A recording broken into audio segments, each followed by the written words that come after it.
Hey guys, Pitmaster here, and I'm here to talk about a word that I hear a lot. Kicking and punching. It's called chambering. Chambering. And that's kind of a good thing and a bad thing. A little of both, I guess. I think traditional karate guys over-chamber and they chamber dangerously. But I think it is important to chamber your punches and kicks. I just think it shouldn't be overdone. Let me give you a few examples. Well, let's go right to kicking. In kicking, when you chamber a roundhouse kick and you leave it here for that split second to chamber it, you're telegraphing it. You're chambering it, then you're kicking. Okay? But this is like a dog peeing on a fire hydrant. I don't like that kind of chambering. Because if you throw a roundhouse kick, you want to disguise it in the beginning and come straight up instead of chambering it from the side, telegraphing and making your opponent he'd be able to counter you more, whether a takedown or a strike. Because you're chambering it here, you're saying, hey, I'm going to throw a roundhouse kick. Hey, I'm going to throw a roundhouse kick too. What am I throwing? Boom. So you bring it up like they might think it's a front kick. That's why when really good fighters are throwing that, you see in the UFC all the time, they start to lift up their leg and the opponent starts to block low because it looks like they're going low.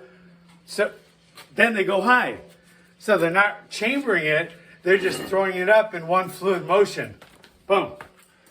See, you can't tell. It could have been a front kick or a round kick. So they shouldn't know whether it's a front kick or a round kick until they wake up. All right, so that's where chambering is kicking wise. Now let's talk about chambering for punching. We're going to talk about chambering for punching and why I think it can be overdone, especially by traditional karate guys, okay? Chambering means you're getting your hand in position. You have potential energy, but it's there blocking, and that's what it should be. And that's why this is chambering for a MMA fighter, a street fighter, a boxer, a kickboxer, a real fighter. They chamber their hands here because they can block while they have the potential energy. So I'm here, I'm blocking, and then I'm chambered so I can punch right from here. Same thing with the jab. I'm chambered here because I can block the overhand, etc., but I can just throw it right from my chamber. See, I'm here, boom, come back to chamber. Your chambering should always be protective. It should always be there for a reason. Your hand should be chambered up here, not down here. When they chamber, even when they hit Makiwara, I don't know why they want to chamber here, because that'll get you knocked out every single time. Because it's very easy to hit you when your hand is down here on this side of your body. Okay, this side they might be okay, they might not. Okay, but right here you know for a fact they are not in a good position.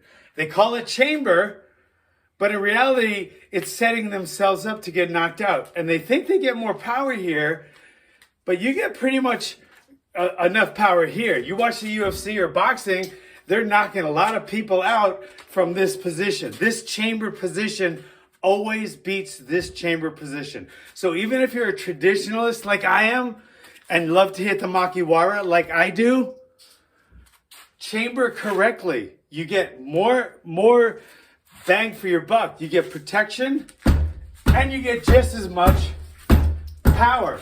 So this should always be your chamber, not here. This will get you knocked out. This will protect you. All right, guys. So that's my little video about chambering. I hope you got something out of it. Stay safe out there. 2022 is going to be an unbelievably great year. So let's go get it.